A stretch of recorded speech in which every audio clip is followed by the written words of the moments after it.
তিনি প্রাতিষ্ঠানিক শিক্ষায় শিক্ষিত নন, তার ছিল না কোনো পারিবারিক ব্যাকগ্রাউন্ড, কিন্তু তারপরও দক্ষতা, মনোবল আর পরিশ্রমের জোরে গড়ে তুলেছেন হুন্ডাইয়ের মতো বিশাল গাড়ি নির্মাতা প্রতিষ্ঠান। তিনি চুং জু ইয়াং। ছোটবেলায় যাকে দুবেলা খাবারের জন্য 17 ঘন্টা খেতে কাজ করতে হয়েছে, ধনী হওয়ার তাড়নায় কয়েকবার পালিয়ে যান বাড়ি থেকে। ব্যবসা করার পরও যুদ্ধ অগ্নিকাণ্ডের কারণে হয়েছেন অনেকবার ক্ষতির সম্মুখীন। তারপরও তিনি দমে যাননি। হুন্ডাইকে তৈরি করেছেন বিশ্বের অন্যতম বৃহৎ গাড়ি নির্মাতা প্রতিষ্ঠান হিসেবে।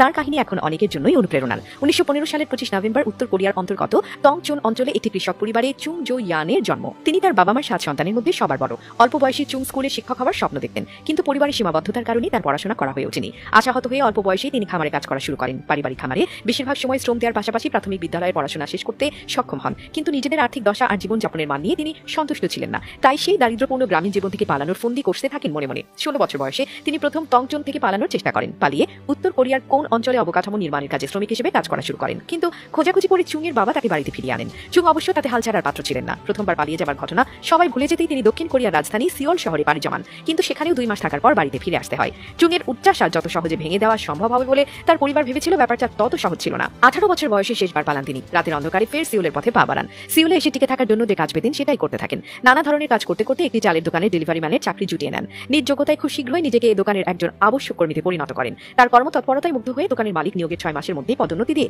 চুংকে হিসাবপত্র দেখাশোনার দায়িত্ব দেন। এ সময় ব্যবস্থাপক হিসেবে নিজ গুণের পরিচয় দিয়ে চুং অচিরেই ব্যবসাটিকে আরো সমৃদ্ধ করে তোলেন, আর মালিকের মৃত্যুর পরদিন তিনিই পান দোকানের শব্দ। এটাই ছিল তার প্রথম ব্যবসার মালিক হয়ে ওঠার ঘটনা। কিন্তু কোরীয় উপদ্বীপে জাপানি দখলদারিত্ব চলাকালে তার ব্যবসা উপনিবেশবাদী রাজনীতির কবলে পড়ে বন্ধ হয়ে যায়। বাধ্য হয়ে আবার গ্রামে ফিরে আসেন চুন। সেখানে কৃষিকাজে কাটে কয়েকটি বছর, কিন্তু কৃষকের পেশা চিরতরে গ্রহণ করার ইচ্ছে তার ছিল না। পঞ্চমবারের মতো গ্রাম থেকে পালিয়ে ফেরেন সেই সিওলেই। কিছুদিন ভাবনা চিন্তার পর খোলেন গাড়ি মেরামতের একটি গ্যারেজ।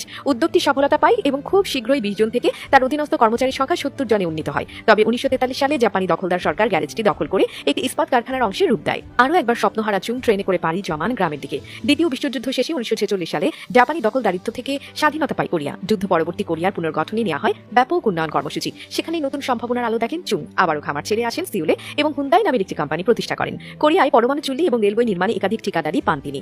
এ কাজে তার সাহায্যে এসেছিলেন তার আপন ছোট ভাই। ইংরেজি ভাষায় নিজের দক্ষতাকে কাজে লাগিয়ে তিনি বড় ভাইয়ের প্রতিষ্ঠানকে মার্কিন সামরিক বাহিনীর কিছু কার্যাদেশ পাইয়ে দেন। এর ফলে ফুলে ফেপে ওঠে চুং এর প্রতিষ্ঠানটি। তারপর আর ফিরে দেখতে হয়নি। হুন্ডাই দিন দিনে আকার নেয় দক্ষিণ কোরিয়ার সবচেয়ে সফল আর সর্ববৃহৎ বাণিজ্যিক শিল্পগোষ্ঠীতে। গ্যারেজ থেকে কার নির্মাতা প্রতিষ্ঠান হিসেবে আত্মপ্রকাশ করে। অঙ্গ প্রতিষ্ঠান কিয়া মোটরসের 32.8% অংশীদারিত্ব, বিলাসবহুল গাড়ি উৎপাদনে নিয়োজিত জেনেসিস মোটরের শতভাগ মালিকানা এবং বৈদ্যুতিক শক্তিচালিত গাড়ি উৎপাদন উদ্যোগ ইউনিক নিয়ে গঠিত হুন্ডাই মোটর গ্রুপ। কোরিয়ান ভাষায় হুন্ডাই শব্দের অর্থ আধুনিকতা বা প্রগতি। নতুন চিন্তায় গাড়ির দুনিয়া নবদিগন্তের দ্বার উন্মোচনকারী চুং জো ইয়াং 2001 সালের 21 মার্চ 85 বছর বয়সে শেষ নিঃশ্বাস ত্যাগ করেন। কিন্তু তার আগে প্রতিষ্ঠা করে যান পৃথিবীর শীর্ষ কার নির্মাতা প্রতিষ্ঠান হুন্ডাই।